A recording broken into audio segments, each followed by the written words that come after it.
Bonjour et bienvenue dans ce partage sur l'éveil, qui est donc un partage de ce qui est vécu ici, qui est un peu original, même si pas du tout unique.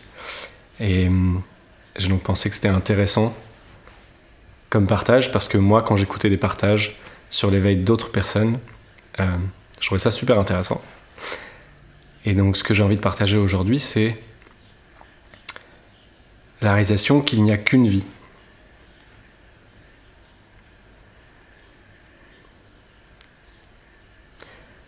On imagine qu'il y a beaucoup de forces différentes dans ce monde, dans l'univers. Et juste déjà l'idée qu'il y ait des humains qui sont séparés les uns des autres, qui ont chacun une volonté propre et une façon de... et un champ d'action différent, ça crée la dualité. Ça crée l'idée qu'il y a au moins deux forces, deux vies, en fait. Et donc il y a l'idée que quelqu'un parle et quelqu'un d'autre parle. Donc il y a un et deux. Et avec l'éveil, il y a ce vécu direct que, en fait, tout est un. Et donc que tout est la même vie. Et que donc il n'y a pas un qui parle et l'autre qui parle. Il y a la vie qui parle et la vie qui répond. Et que c'est la même vie qui parle à travers toutes les bouches.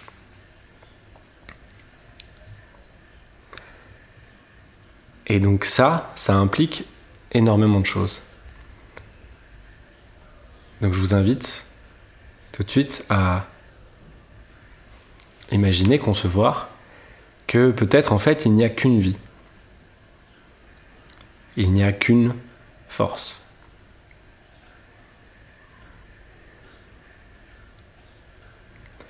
Et cette vie n'est pas séparée de vous. Il n'y a pas le petit humain et la vie.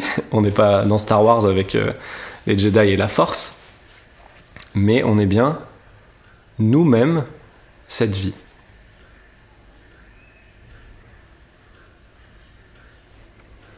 Qu'est-ce que ça implique ?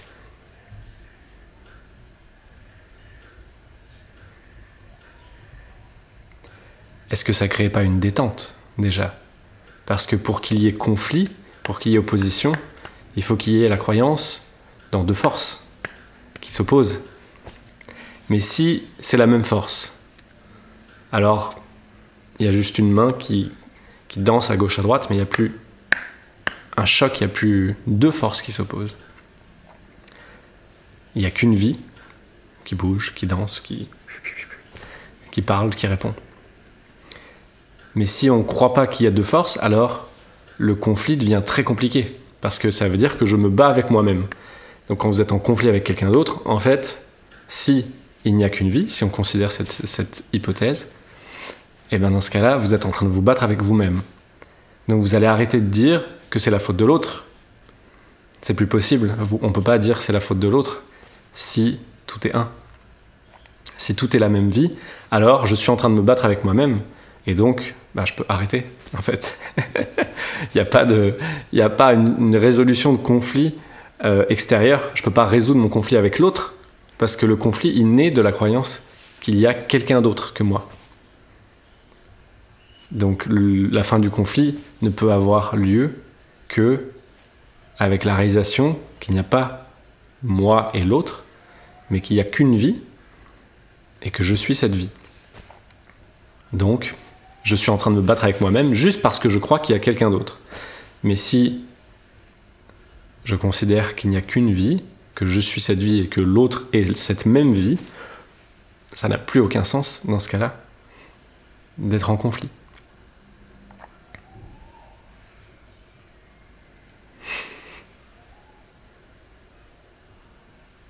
Et donc la fin des conflits vient de la réalisation qu'il n'y a qu'une vie.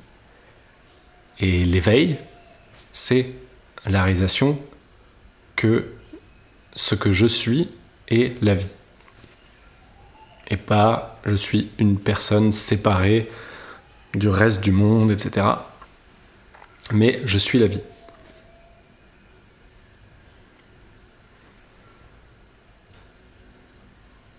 Et donc l'invitation dans cette vidéo, c'est de concevoir, d'envisager, de goûter. Qu'est-ce que ça fait si on considère qu'il n'y a qu'une vie?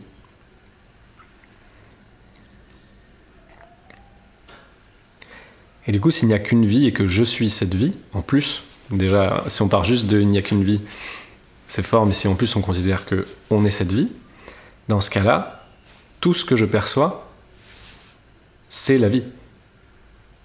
C'est la même vie qui prend des formes différentes. Donc dans ce cas-là, tout ce que je perçois, c'est moi. C'est tissé de moi. Ou de soi. C'est tissé de soi.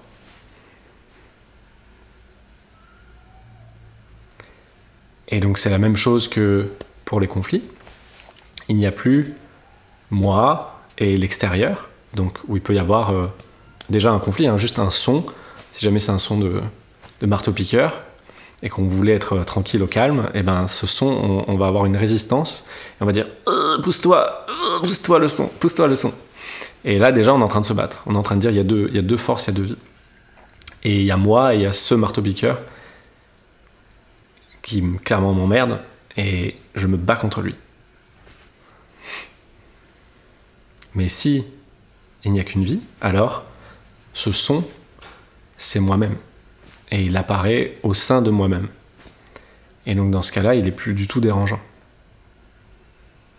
Comme si d'un coup, ce marteau-piqueur, c'était le son de la personne qu'on aime. On ne se dit pas « Oh, le son de la personne que j'aime, quelle horreur !»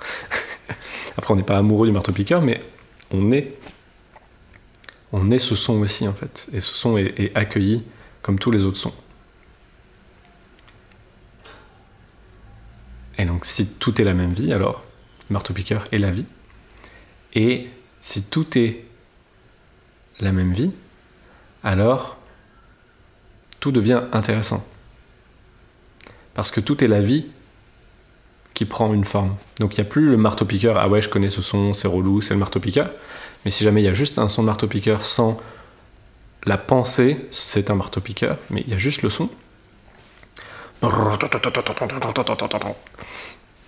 Si jamais j'imagine pas, ah, c'est un marteau-piqueur, en fait, ce son est hyper intéressant. C'est pour ça que souvent on voit des enfants qui sont fascinés par les camions poubelles.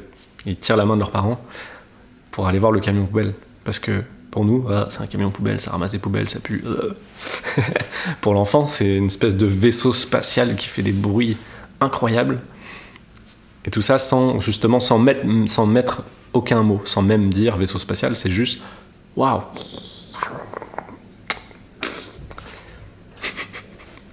Et ça devient hyper intéressant alors que ça reste, pour le mental, un truc nul, quoi. Mais ça, c'est si tout est la même vie, s'il n'y a qu'une vie. Parce que dans ce cas-là, on voit la vie qui s'exprime en tant que camion poubelle. On ne voit pas un camion poubelle conduit par des petits humains qui ramassent les déchets des autres méchants humains qui mettent trop de déchets dans leur poubelle. Tout ça, ça n'existe pas. Si on considère, il n'y a qu'une vie, partout.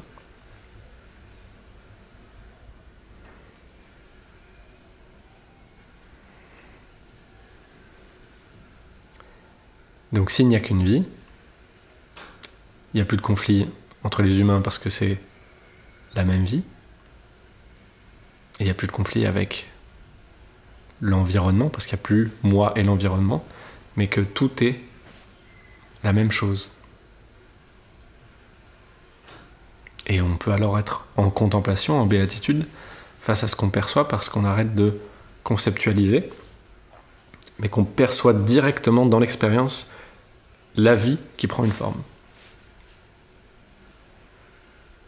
C'est plutôt cool. C'est pour ça que j'avais envie de le partager avec vous.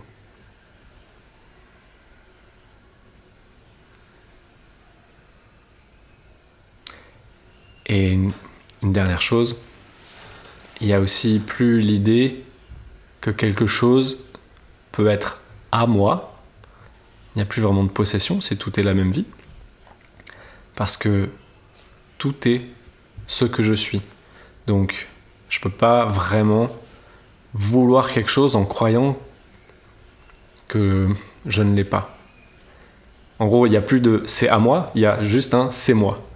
Donc il ne peut pas y avoir je veux du chocolat, il y a je suis le chocolat. Et donc il ne peut pas y avoir cette idée que ça me manque. Voilà. Il ne peut pas y avoir l'idée de il me manque le chocolat pour être heureux. Mais il peut toujours y avoir l'envie de manger du chocolat ou l'envie de faire quoi que ce soit ou d'avoir quoi que ce soit en apparence. Mais on a conscience que c'est pas vrai. C'est pas vraiment... C'est pas vrai, quoi. C'est je suis cela. Et il semblerait qu'effectivement je l'achète avec de l'argent que j'ai gagné, tout ça, mais on n'a pas vraiment la sensation de posséder la chose vu qu'on est cette chose. Mais on peut quand même en profiter. Enfin, on en profite triplement et on le goûte triplement, justement sans cette idée de manque et de possessivité, de c'est à moi, ça c'est à toi, etc. Voilà, je voulais pas faire une vidéo trop longue, mais je voulais juste partager cette idée. Et je vous invite à la considérer. Et vous pouvez me dire en commentaire qu'est-ce que ça implique pour vous, l'idée qu'il n'y ait qu'une vie. Qu'est-ce que ça changerait dans votre vie si vous viviez avec l'idée qu'il n'y a qu'une vie et que vous êtes cette vie, et que tout est cette vie, donc, plutôt qu'avec l'idée de je suis quelqu'un et puis il y a le reste. Je vous souhaite une très bonne journée. À bientôt.